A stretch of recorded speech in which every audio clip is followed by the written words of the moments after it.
Okay. Now, I don't want to begin in a mood of defiance, Christine, I've got to say, but I'm not actually going to do much of an introduction for Wendy, because the fact is, one, you are all here, and two, because the time we have is short. And I looked at, there's a little useful 4-page summary at the end of the book, which of course you will all be buying. And frankly, the list of Wendy's achievements, the boards, the councils, the commissions, the task forces, the foundations, the trusts, the institutes on which she has served, and that's only some of the bodies. Frankly, there are so many. 34. I counted. Brain like a truck. So this is the thing. If I go through them all, fascinating as it is, you're not going to get any time for that stuff. And I want you to have a chance to ask a question. So let's just put that aside. Take it. 34. She's an extraordinary woman. And I thought where I would start actually is something different, which is, in fact, right here on page 3. So rather than talk about what you went on to do, what you wrote is that there is a cause for everyone somewhere. And my question to you is when, and how did you discover the first of yours? Ah, very good question, Jennifer. You must get paid to do this. In this instance, no.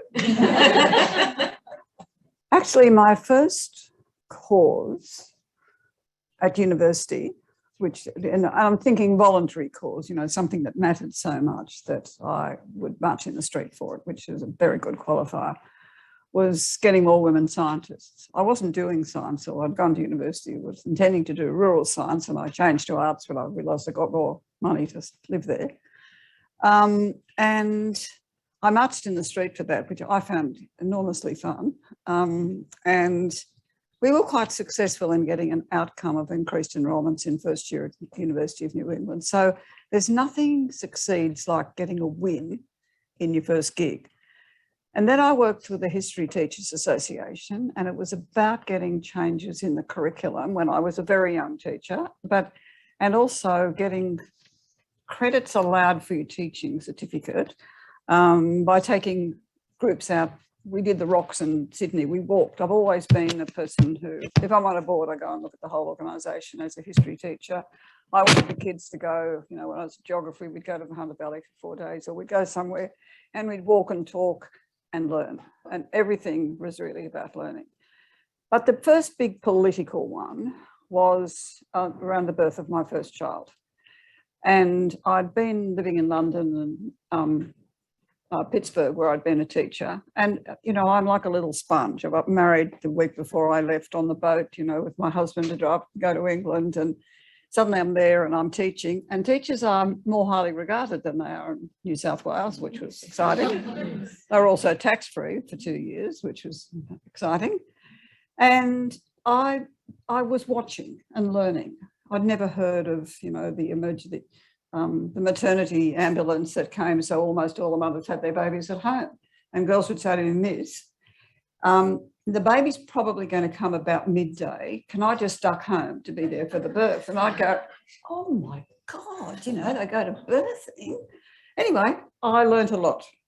So when I came back, I was trying very hard to be pregnant. And I found about a week after I was pregnant, must have been a week in Acapulco before we left, I was pregnant, and but I went to the Department of Education, and I was interviewed by a clerk there, and he said to me, "Oh, what do you want?" in that sort of somewhat, you know, aggressive voice. And I said, "I want a job. You know, I worked here for 3 years. I've worked overseas for 3 years." He said, "We don't count that." I said, "But you don't count work in, you know, significant London schools or Pittsburgh schools?" "No, we don't count anything except New South Wales." I've held back deeply ever since. And he said, "I mean, you might be able to get maybe you get a casual job."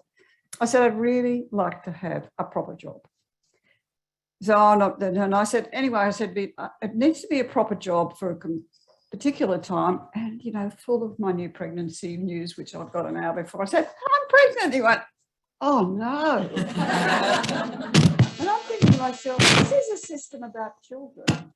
How could there be something wrong with having a baby? No, he said, "Well, you won't be able to work." He said, "I hope you're not planning to work once you're a mother." I go, "Oh, yes, I am. about, you know, squeaking under the table almost this stage. And I said, anyway, I'll wait for you to call me. Well, amazingly, he did on the Monday morning. And he said, well, you are fairly well credentialed. He said, so we're giving you a 6 months appointment at Mossman High. Well, that was just perfect. I lived in Mount Point and Mossman High was manageable. And it was the senior classes because their teacher was whatever. And I had a very, very defined period of teaching at a full-time table. So that was fantastic. It was a great way to ease in there. But it took me a long time to realise that personal is political. And the fact that I could not work, I could not be paid at the rate that I deserved because my overseas experience wasn't counted. I was back to being paid as a first-year out teacher. And I was told that, you know, there was no maternity leave and I was on casual rates. And then I remembered all the women I worked with who I looked up to, the older women, at Cremorne Girls High. They were really well-educated women, quite blue stocking. They were all casuals. As soon as they had a child. And I realised then, and this became another reinforcement, that actually with a 5-year bond after 4 years of paid education, after 3 years, I could break that bond and not pay any money back as long as I got married. Mm. A man couldn't do that. So they kept the men for the careers and the women did the jobs.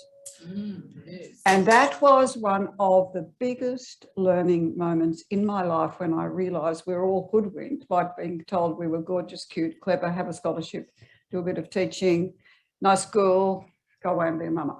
Now, I want to be a mother. I want to be a wife. I want to be all those things. I couldn't see why just getting married, I should not be able to do those things that the men could do.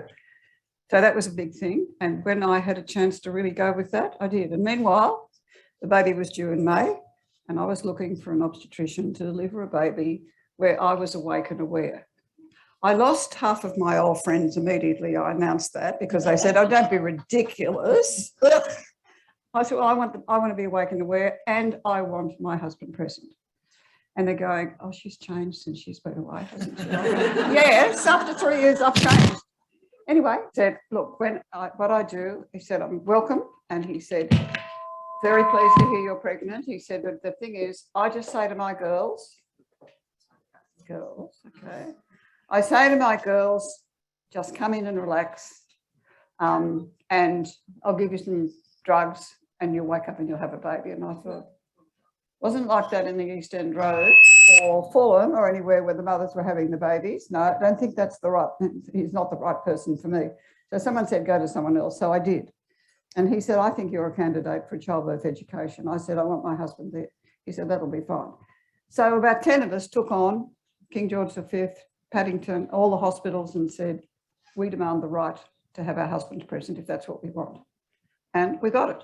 Well, look, we do love each other. We've known each other for a long time. It's a love. I'm just trying to stir her up a bit. But the truth is, I don't know. You know, it's from the time even at preschool, and I only see the sequencing now. You know, my father was called up to the school because I was causing trouble because I was left-handed and I wouldn't change to the right hand. And he said it was a huge family drama. Pretty well every grandparent was told about it. My father going up to the preschool when I was 4. And my mother was beside herself. My mother was very young when I was born. She was 18. So she wasn't experienced in these ways. So, he said to Mrs. Pender Brooks, whose name I've never forgotten, who was the school principal, was called about this. And she said, Wendy will just not use her right hand. He said, well, she's left-handed. And he said, no, she can't be. He said, well, I wouldn't try changing it if I was you. So I'm still left-handed. So I don't know what was, it could have been my father saying that, but I don't know. I just don't know. I didn't think I was being uncooperative. I just didn't want to use that hand. What was was your mother a strong woman? Did she have, from what you've written in the book, she wasn't particularly, you loved her as a mother, but she wasn't a particularly influential person in your life in the sense of she was setting a model for you. That's an interesting takeaway. I think she was very influential in, well, don't be too polite, girls. You know, my mother told me not to be bold. She told my brother to be bold.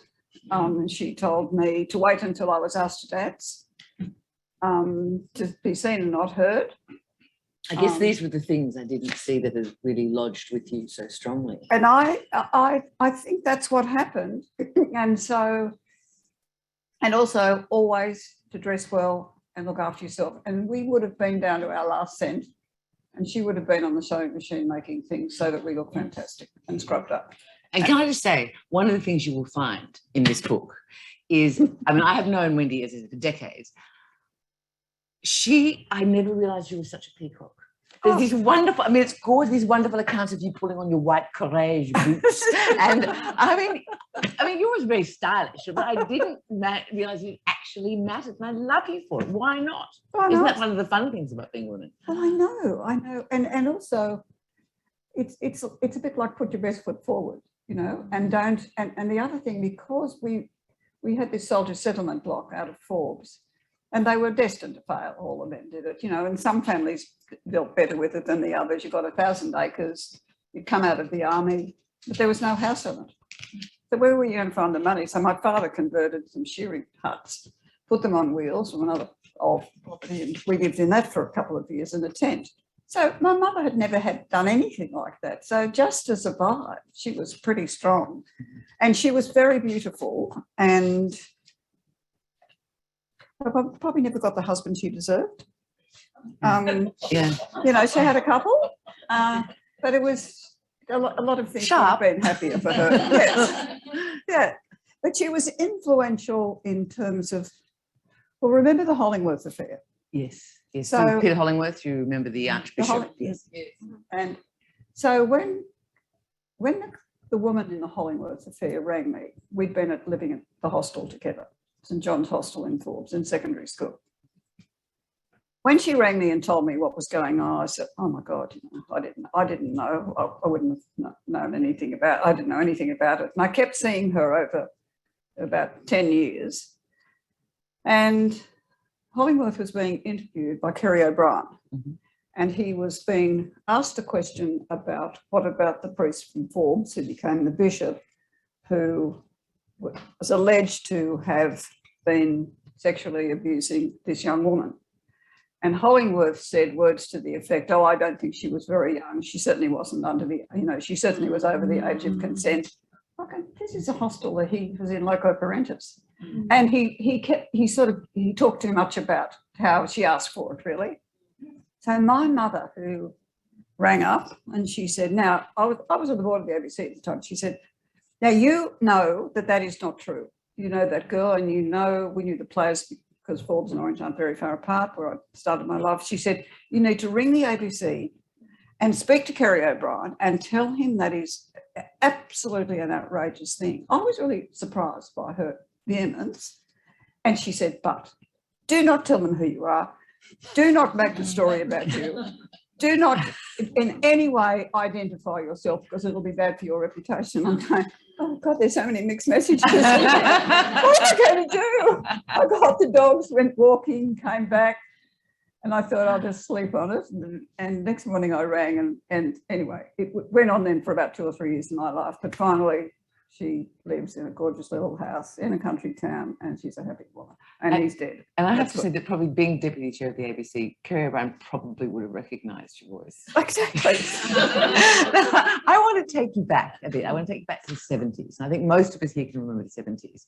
I was in Melbourne. I was just starting my working life. And this woman and Quentin Bryce were charging around, but particularly this woman. This is how I knew about Wendy. I didn't know her then. I wasn't important, and I was just a baby. But you started these women's electoral lobby marches, and I would just like to say, in this room right now, you changed my life. I don't think I've ever said that. You changed my life because you were the first time it had occurred to me, coming from a girls' boarding school, that actually you could claim the streets, you could claim your rights, you could claim. It's so profound, isn't it? It is so profound. So really, Did you, because you were young yourself at the time, did you have any sense where that movement, which is old school now, but in the 70s, you can see the women, the older, it was hugely influential. We had not seen women organising. We had not seen rage. We had not seen protest. We had not seen demand. Did you realise at the time what you were giving birth to, the daughters you had born? Well, I don't know that I realised where it would go, but I felt that we were going places. It was a bit like Gertrude Stein saying, you know, I wanted to get there, but I wasn't sure where there was. So we didn't know where there was, but we did know that life would be better for women if more girls finished school, high school. And tick, girls' school and society within the Whitlam, even in the short time frame of the Whitlam government, more girls were staying at school. It did matter that women and men from the services could have a second chance education, that they didn't have to have matriculated. The men were already getting it as part of the discharge, but women never had it. People like Beryl Barrett Repair, whom you knew, in Melbourne, who was a meteorologist, you know, with half a degree in meteorology, she didn't get it. She didn't need it, but she fought for everyone else to get it. And access to contraception, abortion off the criminal code. I mean, there's still live issues. They're just different iterations now at different times. Hopefully we don't have to fight abortion again. We think we did that. Thank you, Deb. And I think that, but I always felt, but I did think there would be a time, Jen, when we were such good girls. You know, we had the shopping list and we worked our way through it. And we asked all the politicians of Australia what they thought, and we got our priorities, and away we went. I thought it would be incremental gain, and the glittering prizes for our society would be shared equally between men and women. Dumbo. It wasn't. And that was, I think, the most disappointing thing. And I don't think we realised that until the late 80s and the early 90s, when Howard started removing most of the infrastructure support that was given to enable women. It went away far too early because we were a blip. You know, 2,000 years or here and 40,000 First Nations, 60,000. So it was a bit of a blip, but I thought that would happen. And I never realised that we would have to go back and refight many of those battles. And now I understand that because it's deeply embedded in people what's appropriate for the way we live. And the rise of, you know, faith-based organisations and the running of our governments to give them money to go to school. You could get in the crazy position like in Ireland where the Catholics ran all the education system. I mean, no state schools. All state schools are Catholic schools. So I think that how we do that, those early health service and education, that support infrastructure, it has to be going in the right direction. And that's why young women are angry now. It's not working for them. And it's not working for a lot of young men either. Not every young man, you know, is Cannon Brooks. Surprisingly, it'd be good if they were for them, perhaps, but you know, it's not. The world's not like that. To the gas companies. Jumping ahead to the late, I mean, the 70s were extraordinary times. It was a combination of the social movements and the political things, and I don't want to bore the younger ones, but what Wendy's saying is true. It can come back. I mean, the dark ages can come back, but by the late 70s. You had started your first major job, and you started on, you know, probably page half of that 4-page list of enormous jobs that you took on. You were at the National Women's Advisory Council, you were appointed to the PM. Well, that's where I met Quentin in 1978. Right, yep, yes. Right. And your political life began, and there's a moment in the book that I'd like to ask you to share where you say earlier how the first time you read a book called The Feminine Mystique by Betty Friedan, which I think probably for many people was, whether it was that or The Female Eunuch, but those really seminal books of feminism of the 70s. And you went and you met her. What was it like to meet someone that you so admired? Germaine Greer? No, Betty Friedan. Oh, Betty Friedan, that was wonderful. And of course, she'd fallen out with a lot of the women's movement in the States at the time, but it was in 1980 in Copenhagen. And as a member of the National Women's Advisory Council, I was offered, we were offered a plane fare and to go to the forum, which was all the not-for-profit groups, which suited me because I was running family planning nationally at the time. It's perfect. And then there was a government group, and that were they, and surprisingly, many countries sent men. This is the late 70s. Yeah, 1980. 1980. Yes. They're They're still sending doing it men. in 1995 in Beijing. Yes. Just add that just to draw attention to the fact that men don't give up easily. Anyway, so there was a sign every day. They put signs up to say, you know, which program you want to go to, and there was one called Wages for Housework, and there was a group from Australia, quite apropos out talking, called Women Who Want to Be Women, and they were from Victoria, and they were furious. They'd been running programs against the National Women's Advisory Council all the time, and they decided to run. They wanted wages for housework anyway, so they went to a seminar and they thought, oh, this is good. There must be an international wages for housework. And so when they got there, and I used to track them every day because they'd say something obscene about Australia, obscene in my view, and I did think, okay, I see where they go. Anyway, I followed and went into the room, and there weren't very many people in the room, and it was actually the Prostitutes Collective. It was so perfect.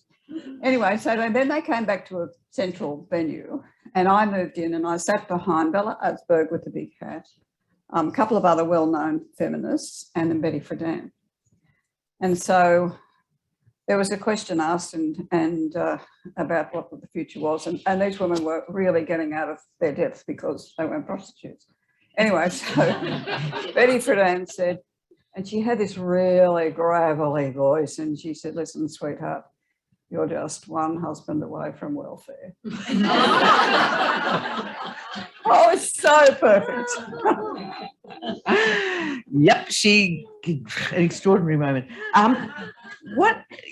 This is where we start, you know, the layering of the multiple jobs, you know, the deputy chair of the ABC you've mentioned, but this is at a time I like that no woman read the news. No, nonetheless, you could have a deputy. Can you believe that? No woman read the news. Extraordinary. There was the Bicentennial Authority. There were many, the National Trust. Where did you get your confidence to keep saying yes to these jobs? Other than to uninvited sex, I always qualified. So yes to everything and work out how you do it later is my advice to young people, but not in matters of social interaction or sex. And I was at the same time the Clio advice columnist for 10 years. So I was getting a lot of stories from women, you know, writing into me. Like I had 200 letters a week. Sorry, a month. That's all I let through. But I sort of, when I get an offer, there are 2 or 3 things that I go through. But the first one I ever got, I said no. First of all, I wouldn't be able to do that. I don't know anything about it. So the Minister for Education said, you've been to university, haven't you? You've got a group called Women in Education. You're causing me so much bother. I'm asking you, come inside the tent or shut up. And I'm going, yeah, I've been to university. What's that got to do with being on the Higher Education Board? Anyway, he said, you've got 24 hours. And I thought about it and I thought, okay, if he thinks I can do it, maybe I can. So that became one of my guidelines to accepting something. That was the first thing. And that was a very big jump of faith for me because I just didn't see myself in that company. Mm. The second thing I'd think about is what's the worst thing that could happen if I go on the Higher Education Board? Well, for the 17 men who were there, I was the worst thing that could happen. 15 engineers, 3 bureaucrats and me. And they all seem to work for AWA. So, the ABC had all these engineers. They just do the same thing. And God knows what they were doing down underground there. Anyway, what is the worst thing? And I thought, And then just as I was thinking, is there any point in going to this? I was so tedious, the meetings. And I'd only done 2 or 3. And then suddenly a really fabulous topic came up is should nurses be educated through a degree course or remain on the boards? And I thought, I've landed in the right place. I'm going to have a chance to change this. So I went and talked to all the nurses I knew, and mostly they said, Well, of course. Why should we be handmaidens to people who know, mostly know less than us about this sort of treatment? Anyway, so, and then the other person said, if you had a chance to be educated, why wouldn't you? What would get in the way? So I was able to go through, we'd spent hours talking about nursing curriculum and so on, but nursing became a degree course in that year. And that was probably my best intervention. And the worst thing there was that when I drove my car into the car park and ran into the wall and cried and was found crying and sobbing with my car smashed in the front by some very self-conscious man who kindly pulled my car out and drove me home. They're useful for something. I don't want to go through the various, there was criticism of you. There was diminishing amounts of criticism as you showed that you could keep on performing. But I just want to jump ahead to a more recent time where we have seen extraordinary slagging of women in public life. And I mean, let's look into the politics of it. But the fact is, whether it was Julia Gillard or Christine Holgate or Julia Banks or Sarah Hanson-Young, or some people may not be to everyone in this room's taste, but the consistent pattern is that they are women. What two complicated questions, if you can, because we are going to open up to questions shortly. One, in your opinion, what drives it? And two, when will it stop? Well, I think what drives it is that they think that they can, and nobody was fighting back. I just think honestly, I think it's as simple as that. And the case of Julia Gillard, on the whole, women didn't come out to support her. And I've thought about that, there's the lovely thing she talks about in the book, in the testament that she's given me. And I know her reasonably well. But I think we were all in shock that a Prime Minister was dismissed. I think I'm fond of saying to people, how you arrive and how you depart, arrivals and exits are two of the most profound things in your life. And people remember you for those. It can be simple as arriving in a room and leaving in a room. And I think that she came in the dead of the night. She was the Prime Minister. And even though she won an election, there were so many people who genuinely did not believe she was entitled to it. And she did a great job in terms of policy development and so on. And they felt they were entitled to behave to her in that way. So it wasn't gender, you're saying, it was actually the Macbeth factor. But it was worse because of gender. I mean, gender intensified it because they could use words like bitch and witch that are such unforgiving words in our community. And we don't hear, men might be called bastards or something, but they're not, these bitch and witch, they are truly ugly words. And the other thing I think is that while she was Prime Minister, there were very many men who were extremely uncomfortable. I'm just talking about in Parliament, both parties, even the ones who hadn't voted for it. I think that misogyny, again, is very deeply embedded in the community, and we can't make it nice or pretty. It's just there. And scratch the surface, and there's still an awful lot of it. But I think for her, it was very difficult and painful. But there have been many and Julia since Banks, many since then. And in a way, the bad guys got away with it. That's the terrible thing, because she lost and placed by Kevin Rudd, so she was seen as a temporary aberration. Oh, we had a woman once. What was her name? Oh, she was some bitch or so, What was her name? Julia Gillard, first Australian women Prime Minister. And I still think it's a shocking stain on our history, the way she was treated. And I don't think as women we came out in the same way we've come out behind Julia Banks and Christine Holgate and Grace Tame and Brittany Higgins, all of whom have been personally insulted by the Prime Minister. That's their unique bond from his own mouth in their face. But they're fighting back. And I think it's a learned action. And I think, there are a few grannies around with their arms around them like me who support them so that if they fall over in the dark moments, that there's someone to pull them up again.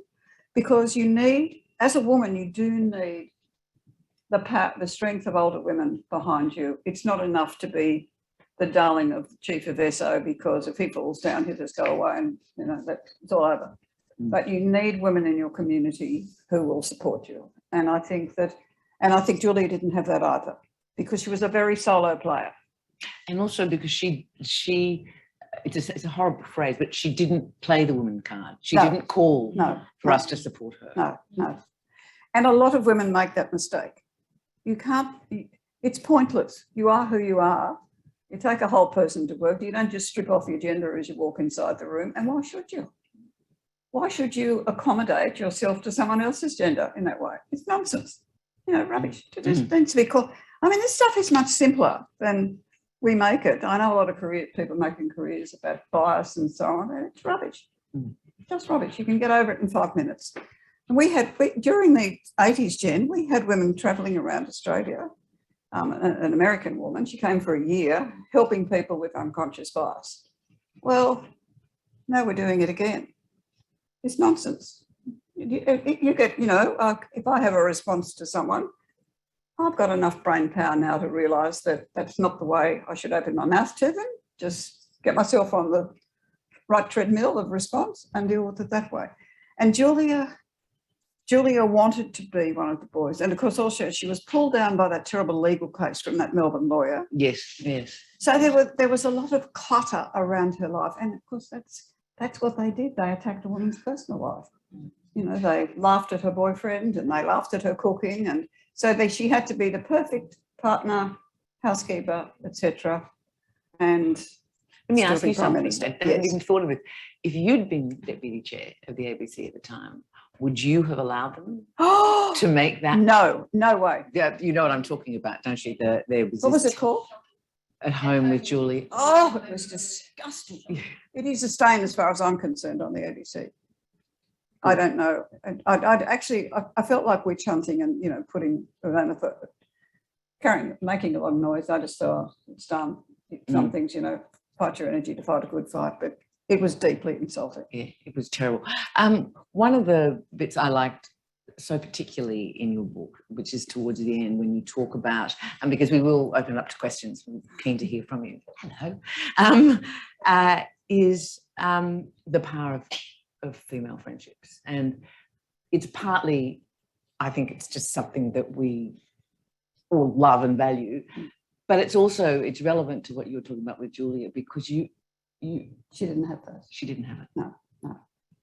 She was, no, they just weren't a big feature of her life. She had a sister, a mother and a father. They were her friends. And she didn't really have and Joan Kerner was supportive, but she didn't really have a friendship circle. So there was nobody to rehearse an idea in trust, you know. There was Emily's List, but that was about the only support she had apart from Joan and a couple of people like that in Melbourne. It was really hard for her, I think. But we tried. We did try, you know, lots of people tried to say, we'll be your kitchen cabinet, if that's what you'd like to call it, we'll listen to you and we'll give you advice and feedback. But she didn't want to do that. And I think she felt that, I thought that she was thinking that was sort of giving the game away if she couldn't do it by herself. But she couldn't. Yeah. That's the awful thing. One of the very moving bits in the book is where you write about your husband, and I didn't know him well, but I would like to encourage you to talk a little about that, how you had in fact someone by your side all the time and it wasn't all women. No. Now, I was married to a man who in the family, as my reputation goes up or down, turns into Saint Gordon now that he's dead. But, I mean, it's a lovely story because I met him on a blind date, and 2 days later we'd been out twice. We were crisscrossing on the harbour and we were on ferries and the ferries kept landing at the wrong place, so we didn't actually get to meet the first night. Anyway, we tried it again and we managed to meet. And it was just immediate. We said, right, within 3 days we'd agreed that we were going to get married. There was a slight hiccup as my mother announced that she was pregnant and having a baby, so we couldn't get married while she was pregnant. That was a bit of a fiddle. Anyway, so I do have a divine sister who's 24 years younger than me. But Gordon was a boy from Canberra, really smart and bright, who worked for Cooper Brothers, and he had an economics degree, and he did all his chartered accounting exams. He's still on the record for this, at one go in 1 week and passed the lot. And he said to them, well, what are you going to do with me now? And they said, well, you're only 23, you know, you can't really be telling too many people what to do yet, mate. So why don't we give you a ticket? They gave him a ticket around the world and offered employment in various places. And 2 we chose, London and Pittsburgh. But he was a very adventurous, creative man. And he always had my back. He didn't always like what I did, but he never doubted that I had the right to change that. And it happened both in funny ways. You know, after our first child was born, the fight about childbirth was his as well. It wasn't just me. It was us fighting the system. And it was not ever an issue for him to take children, look after them and so on. He loved to have this child. But I think the other thing was that he, as we sort of grew in our careers and he was a corporate person, I decided to have a few years at home and work in the community, which is what I did, and which has stood me in great stead. There's nothing that happens in the community that isn't relevant in a boardroom. And he was very sick. He got leukemia when he was 41 and was told he had 6 weeks to live. And so we all went into panic mode, of course, and, you know, wrote wills and thought about it, and we had 3 children. And he said, right, new mantra on this house is plan for the worst, hope for the best, and I don't intend to die in 6 weeks. So okay, anyway, I'd go, you know. Anyway, he died in 2017 when he was 79, and he went down. This is typical of my husband.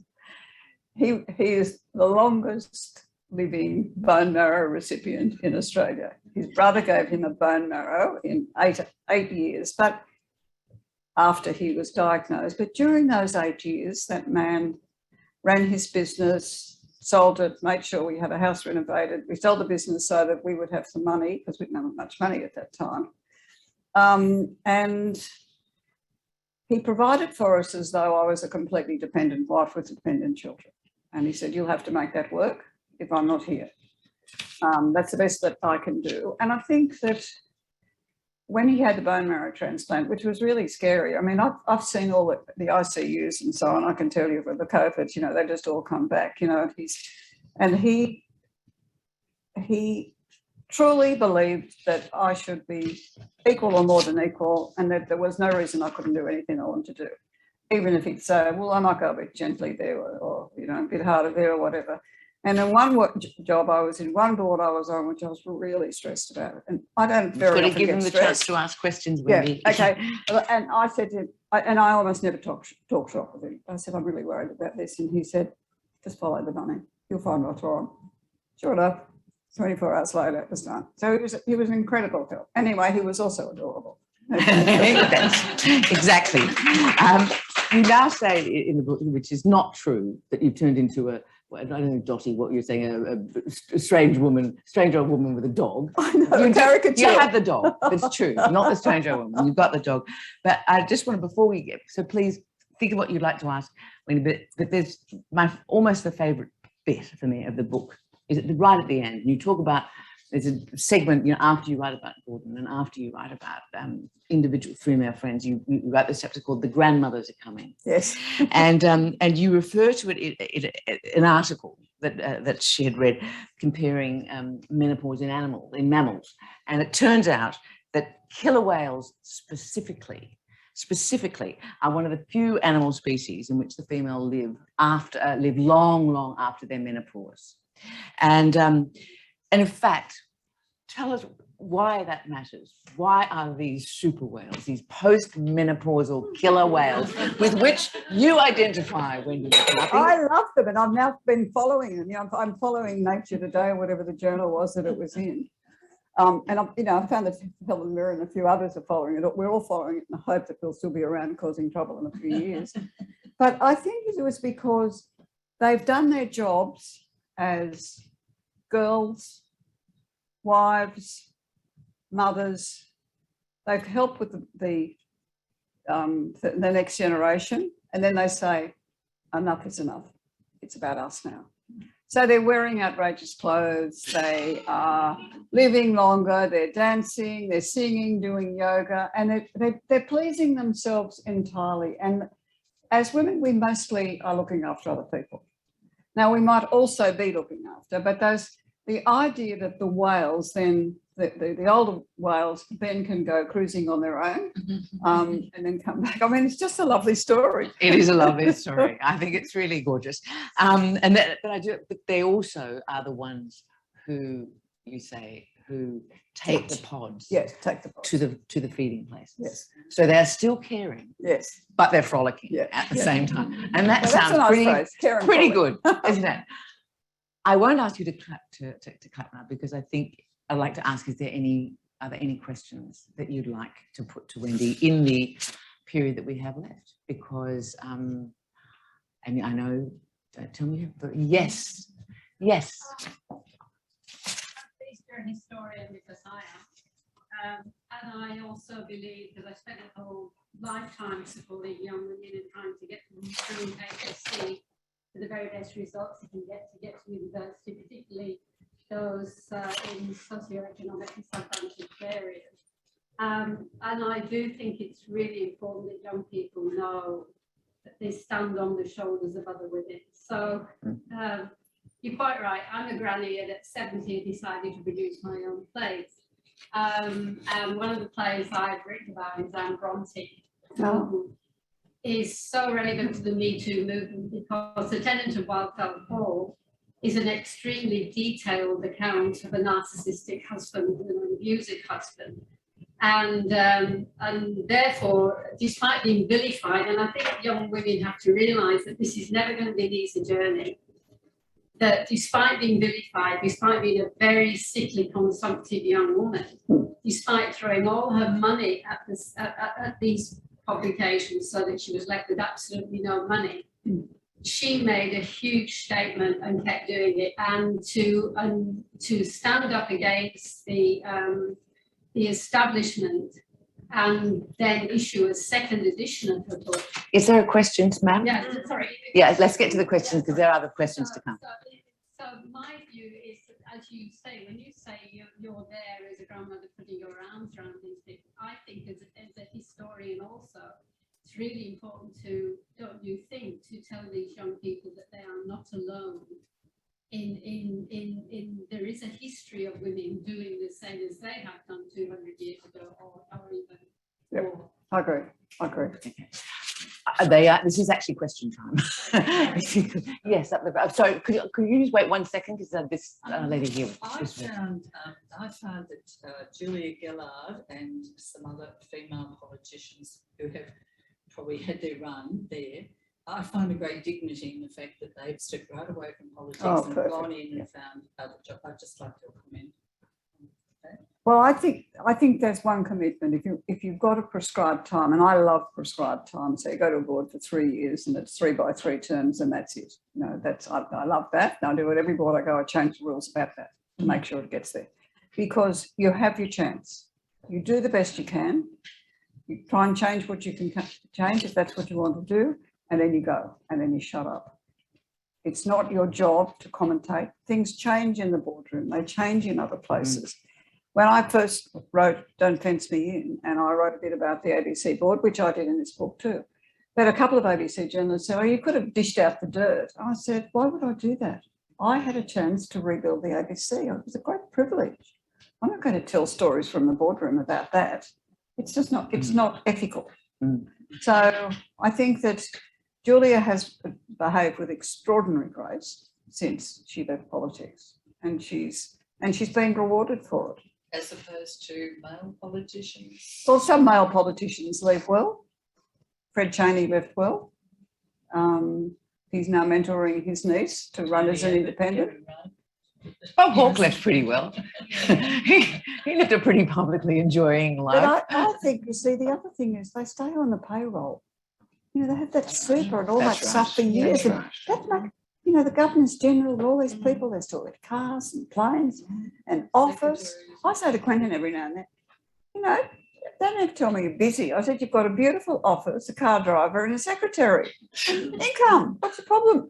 Okay. Up the back, yes. I've just wondered at times whether Julia suffered not only from the backlash of a whole battery of male scumbags, but whether in fact Labor women of a different generation, the Labor women of my generation who were told you needed to speak with received pronunciation if you wanted to get a job at the ABC or anywhere of that ilk, that her accent, her migrant status, perhaps we didn't do enough, those of us who Could have. more in the sort of frame of not Welsh miners, but So you're saying class as well as gender? class immigrant status. Do you think they played into her demise? I do. Yes, I do. And she had no social contacts of a certain class. Yes. Would you ever want to be Prime Minister? Why not? Good question. Yeah, if someone just, you know, booted me and I'd do it. And you wouldn't have Would to. I belong to I don't belong to a political party. I never have. I went to a Labor Party meeting once. I got an offer to be booted into a seat by the Liberals, you know, completely an independent, a smaller independent.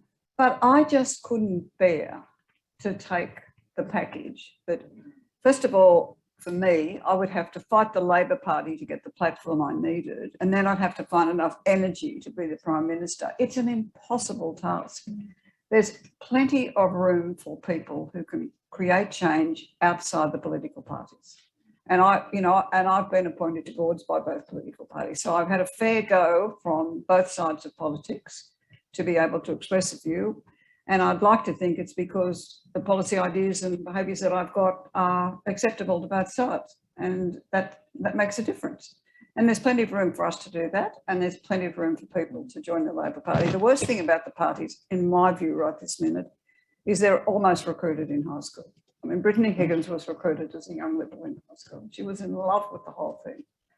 And she says, you know, it was not unusual. They had young Liberals groups in high school. Oh my God, let them think before they join. I think that we're going to have to wind up. What are your future goals? What do you want to do? What have you got anything in the back pocket that you wanting to accomplish? First of all, I want to flog my book. That's right. That's the book. It's And talk really to good. thousands of women and men on the way. And Deb, quick. So thank you, Wendy. I've collaborated. No, don't have to be quick now. On abortion decriminalisation, and you've changed the law. We've changed the law, and you've been doing this for decades. And my question to you is, what are the tips? What do you say to young women about changing laws, changing policies, you know, superannuation and childcare? How do that? And they're outside of politics. How do that? What are your tips to them? Great My question. tips are to know what you want changed, know why you want it changed, and get a like body group. I sat with that fabulous woman who I've got a girl crush on, Sonia Sotomayor, from the Supreme Court in the US a few years ago, and I watched her with, you know, three other of the princesses, the fabulous princesses of the US, Diane von Furstenberg, and they're all working on helping women get into politics. And they had these young women in the room, and Sonia Sotomayor walked around and she sort of almost being mobbed. And she said, okay, they're about 15 years old, I think, these girls. And she said, and just a few oldies like me. And she said, they said, have you got any advice for us about change? And she said, yes, do law first. Do law so that you know how to understand how things change. Because the changes you want are not cosmetic, they're structural. And it's the same with us. The Sex Discrimination Act was the first significant piece of law in the world from Australia. There are many, we have many first. that made an enormous difference to the capacity of women to fight back and to think differently about what their workplace looked like. And it wasn't a girly thing, it was a structural thing. And then she said to them, and those of you, you know, who are still into makeup and Barbies or whatever, she said, you need to be able to manage your own affairs. You need to be able to read a contract. You need to be able to think about dealing with a property. You need to know where to go to find out your rights. And you have to live a life from now. You're nearly finishing school where you understand where you fit strategically and legally in the world. I thought it was the most, I never thought of it like that. It was so profound. And she said, if you just want to be a doctor or something like that, or a nurse or whatever after, but just do law first, girls. But actually, but my question is, if you brief yourself fully in the way things are, isn't the risk that you'll douse the flame of change, that you teach yourself to accept and adapt in a legal way to the framework? Well, that's assuming that you think it's okay. If it says you go to jail, and from, you know, since 1890, you go to jail for 10 years if you have an abortion, and the doctor goes with you and you probably don't even like him, it's ridiculous. So that's something you change, because in the process of familiarising yourself, look at the people, the women, the First Nations women who are leading the Uluru Statement, Megan Davis and these women. They all came to a leadership seminar that I was running with Citibank in 1999 and 2000, and they're all over the law. Larissa Byrne, you know, just everywhere. They know their rights, they know what they want, and they see the flaws in the law. They're not contained by it, they're challenged by it. Right. Yes. Good respect. Is there anything else? Yes. Yes. You said, I'm probably not using the same words that you did, but you said something along the lines of that we can potentially go back to how it was, like if we're not careful. Do you think there's a point that we can go to where it can't go back to how it was, where we can improve in society so much that it is impossible to go back to how it used to be? Or do you think that there is always possibility to move back in terms of progress? I think what I've learned, and I'm 80, so I've lived 8 decades. I think what I've learned is that there are no guarantees. You have to be vigilant. You have to be an engaged citizen, engaged in the things you care about to make sure the world accommodates what you need from it.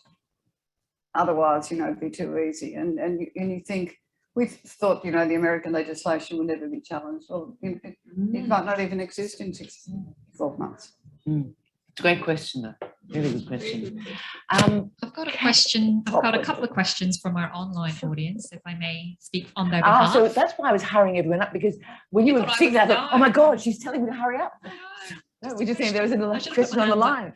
We have a couple of questions, and I think you might have touched on it, but Epiphany would like to know, what is the best way to support women's rights right now? Right now, I think it's about protest. I think that you probably have to march for it.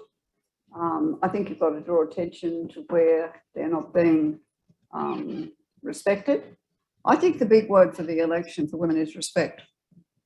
And safety comes next, and equity comes next. Because if you're not respected, you can't have a conversation. If you can't stare the Prime Minister down without being called 5,000 hideous names for a month after, that is not respect for your position, which was a perfectly reasonable position. There's not the public discourse around young women particularly is very ugly, I think, and about women politicians. So, and disrespect diminishes all of us and our institutions. So that's my first thing. And the second thing is about safety. The violence against women and girls is, I mean, it's so awful that you can't really believe it.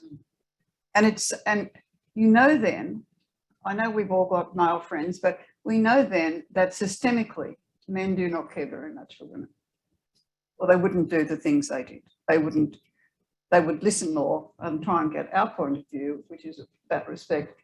But the safety issue was a huge one. When kids can't walk, you know, home from the library in the twilight, or a nurse can't walk across a lawn and a garden in Victoria without being attacked by someone or stalked by someone, it is pretty sad. And I think equity is about having an investment somewhere in the system. So you're learning to know that you have to work and look after yourself. You must grow up with the idea a man is not a financial plan.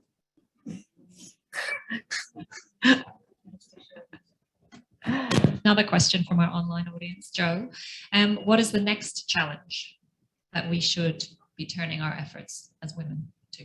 Well, it's climate change. It's climate change, climate change, and climate change. And you can see with all the independents and all the other people that they have a really clear understanding of it, and that's what they care about.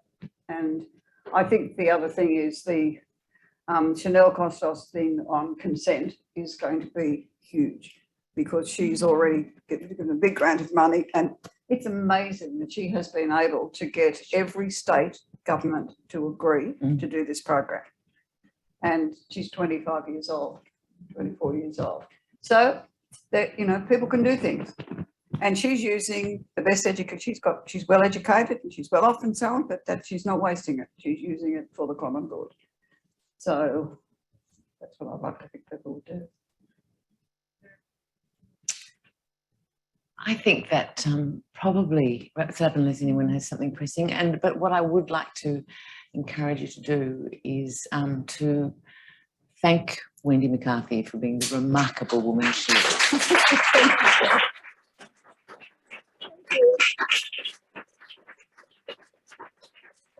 And secondarily, buy her book. It's a really good. It's a really good read. There's copies of the book just outside our supporting Bookseller Day. Can I just say, and thank Jennifer, because I've had about 40 interviews. This is the best. Thank you, the real journalist.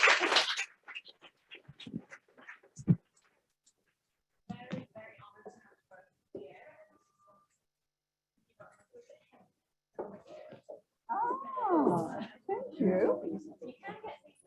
Thank you very much. That's really Well, we love libraries. Oh, we're not going to open them. We've got. Can we take them away with us in there? Or should we? Yeah.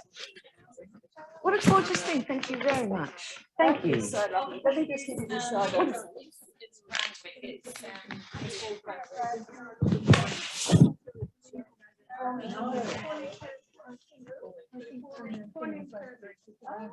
Well, she's in Potts Point. I'm over the road in Surrey Hills, so it's really look forward to learning more about the next time.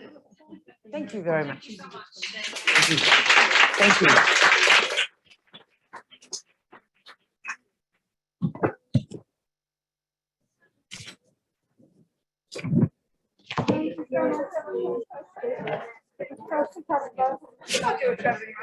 What? I think we should do a travelling roadshow.